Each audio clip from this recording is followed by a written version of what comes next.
A potential pipeline from Alberta to BC's north coast has some looking back at what they call the red flags of past projects. British Columbia bears all the risks. The coastal First Nations in particular have already experienced oil spills. In 2008, the Enbridge Northern Gateway pipeline was proposed, then cancelled due to overwhelming opposition. Nearly 2 decades later, the Trans Mountain expansion received similar pushback. It's deeply frustrating to have to fight this battle once again. He says while a handful of First Nations in BC have received some economic benefits, many have not. The pipeline expansion wound up costing the federal government $34 billion.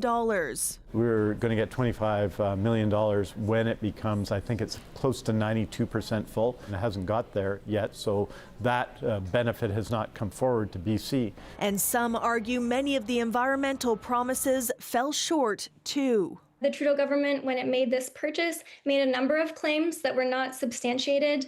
They promised that the funds from the Trans Mountain project would go to fund Canada's clean energy future, and a number of promises that it was aligned with climate commitments and so on. And we know those things not to be true. If this new pipeline goes ahead, Alberta has agreed to build a system to capture carbon emissions from oil sands projects. But the deal backslides on some climate commitments, like making exemptions to BC's oil tanker ban along the north coast. The proposed pipeline will be privately constructed and financed, unlike the Trans Mountain. However, some Indigenous leaders are adamant it won't reach that point. We have advance in court decisions, and we have UNDRIP.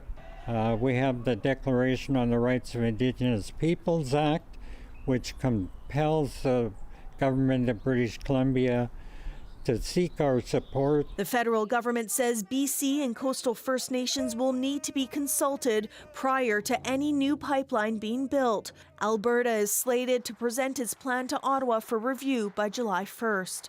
Janella Hamilton, CBC News, Vancouver.